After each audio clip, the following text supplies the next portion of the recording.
স্বৈরাচারের দল ইসকন হয়ে হিন্দু হয়ে বিভিন্ন পায়তারা করে আবার যদি এই বাংলাদেশকে অস্থিতিশীল করতে চায়, এই দেশের 16 কোটি মানুষ 32 কোটি জুতা হাতে নিয়ে এই স্বৈরাচার আন্ডা বাচ্চাকে বাংলাদেশ থেকে বিদায় করবে। আগামী দিনে যদি আবার মুসলমানদের ডাক আসে, আমরা জীবন দিব, হাত দিব, শহীদ হব, গাজী হব। কারা কারা রাজি আছেন? আল্লাহকে দেখা। আমরা বলতে চাই, ইসকনের এই চিন্ময় দাসকে বলতে চাই, মুসলমানদের কলিজা আগুন দিয়েছ। এই চট্টগ্রামে সাইফুল ইসলাম আলিফকে হত্যা করার মাধ্যমে মুসলমানদের কলিজা আঘাত দিয়েছে। আমরা তাদের মন্দির পাহারা দিয়েছিলাম এই দেশের সম্প্রীতি রক্ষা করার জন্য। তার বিনিময়ে তারা আমাদের মসজিদে হামলা চালিয়েছে, আলেমদের উপর হামলা চালিয়েছে। কুমিল্লায় তারা মুক্তির পায়ের নিচে কোরআন রেখেছে। আমরা মিঠাপুকুরের এই জমিন থেকে বলতে চাই, আগামী দিনে অনতি বিলম্বে যদি বাংলাদেশ থেকে ইসকন নামক এই জঙ্গি সংগঠনকে যদি অতি সদ্য ব্যান করা না হয়, বিলুপ্তি ঘোষণা না করা হয়, টেকনাফ থেকে তেঁতুলিয়ায় এত বড় আন্দোলন গড়ে উঠবে। এই বাংলাদেশকে, উত্তপ্ত বাংলাদেশকে শান্ত করার জন্য বঙ্গোপসাগরের পানি দিয়েও এই আগুনকে কোনোদিন নেভাতে পারবেন না। কথা বলেন ঠিক কিনা? ফেরাউন তওবা করেছিল, মৃত্যুর সময় মুসলমান হয়েছিল, ওই তওবা আল্লাহ কবুল করে নাই। কথা বলেন ঠিক কিনা? আজকে লেডি ফেরাউন, এই খুনি হাসিনা, তার দল বলছে বাংলাদেশের মানুষ যদি চায় আমরা তাদের কাছে ক্ষমা চাইতে রাজি আছি। আমি আপনাদের বলতে চাই, এই খুনির দলকে বলতে চাই, লেডি ফেরাউনের দোসরার স্বৈরাচারের বাচ্চাদের বলতে চাই, আমরা তোমাদের ক্ষমা করব, শর্ত হলো আল্লামা সাঈদীকে ফিরিয়ে দিতে হবে। মুসলমান কথা বলেন ঠিক কিনা?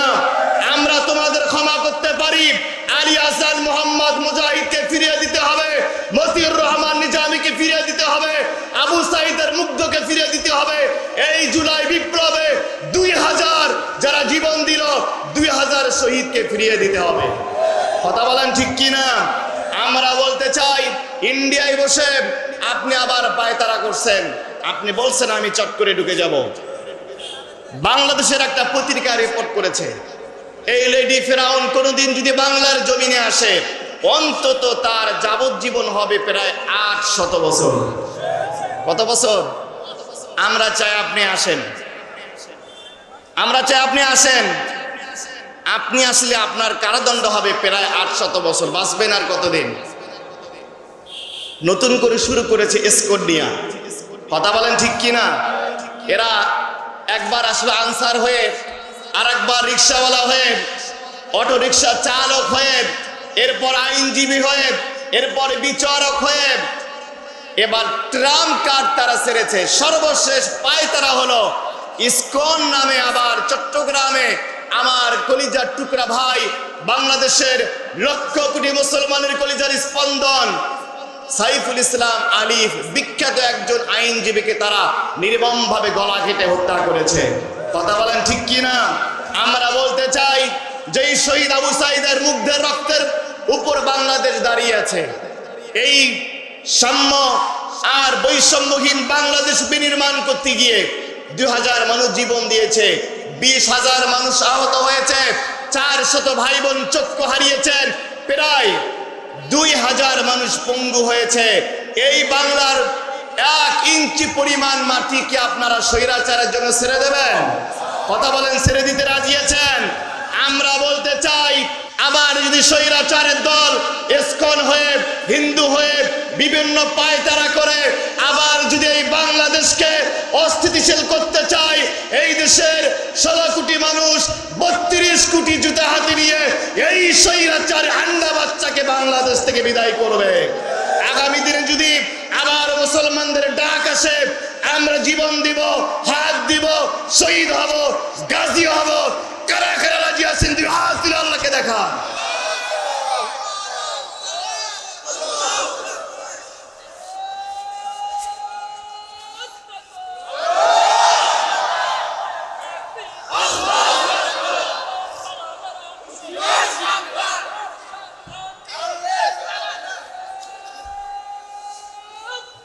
আমার ভাইরা, এই ফিরআউনকে আল্লাহ মাফ করেন নাই।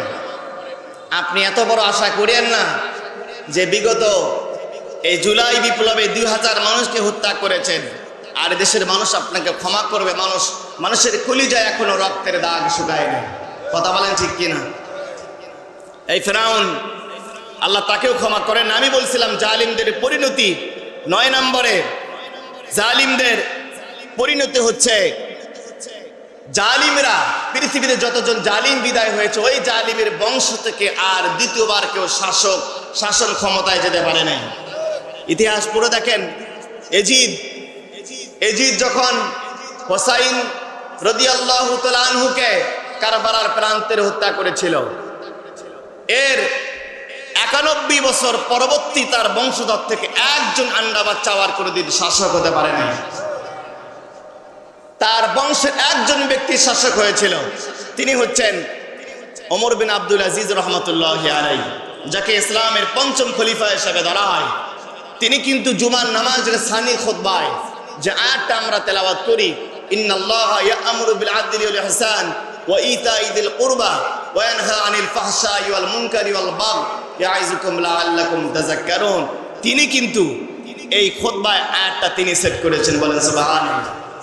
বিগত 91 বছরে, অর্থাৎ এজিদ থেকে ওমর বিন আব্দুল আজিজ পর্যন্ত পুরা সময়টাতে সানি খুতবায় হাসান, হুসাইন আর আলীকে তারা খুতবার মধ্যে গালি দিতে বলেন। নাউজুবিল্লাহ। আমরা বিশ্বাস করি যাদের হাত রক্তে রঞ্জিত, যাদের জন্ম হয়েছে রক্তের ওপর, এরকম কোন জালিমকে বাংলাদেশের মানুষ আর কোনোদিন শাসন ক্ষমতায় দেখতে চায় না। আমার ভাইরা, এরপরে 10 নম্বর জালিমদের পরিণতি হলো, যুগে যুগে যারা জালিম হয়েছে, জালিমদেরকে মারার জন্য মহান রব্বুল আলামিন ছোট ছোট জিনিস ব্যবহার করেছেন। দেখেন না, নমরুদকে মারার জন্য আল্লাহ সব মশাকে বাছাই করেন নাই, সব থেকে ন্যাংরা দুর্বল মশাটাকে বাছাই করেছিলেন। আল্লাহ রব্বুল আলামিন ফিরআউনকে মারার জন্য আকাশ থেকে কোনো ফেরেশতা নাজিল করেন নাই, সামান্য পানিতে 16 লক্ষ সেনাবাহিনীর আন্ডা বাচ্চাকে দুনিয়া থেকে বিদায় করেছেন। নূহ আলাইহিস সালামের জামানায় আল্লাহ 10 লক্ষ কাফির মুশরিকের বাচ্চাকে প্যাকেট করে দিয়েছেন শুধুমাত্র 20টি দিয়া। আপনি দেখেন না, লূত আলাইহিস সালামের জামানায় মহান রব্বুল আলামিন জালিমের আন্ডা বাচ্চাকে বিদায় করেছেন। আল্লাহ ওই জমিনকে মাটির নিচে দাবায় দিয়েছেন।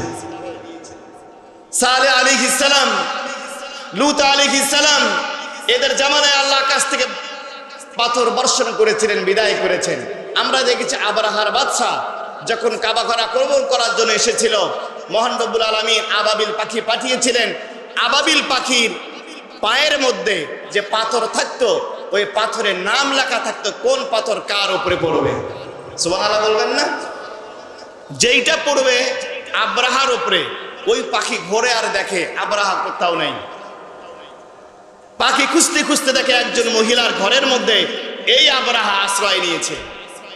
ওই ছোট্ট পাখি, আল্লাহ বলছেন কাসফিম মাকুল, ধুলার মতো, একবারে তৃণলতা ভুসির মতো, ওটা ফেলে দিয়েছে। ওই মহিলার ঘর বাড়ি সহ ওই আবরাহার একটা হাড় পর্যন্ত খুঁজে পাওয়া যায় না।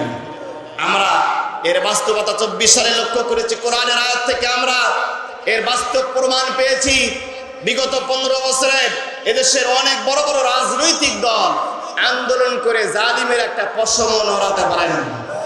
আমরা দেখেছি অনার্স ফার্স্ট ইয়ারে পড়ে, ক্লাস 6-এ পড়ে আর ইন্টারমিডিয়েটে পড়ে এমন কিছু বাচ্চা আবাবিল পাখির মাধ্যমে আল্লাহ রাব্বুল আলামিন এই জালিমের আন্ডা বাচ্চাকে আল্লাহ রাব্বুল আলামিন চিরতরের জন্য বাংলাদেশের মসনদ থেকে বিদায় করেছেন।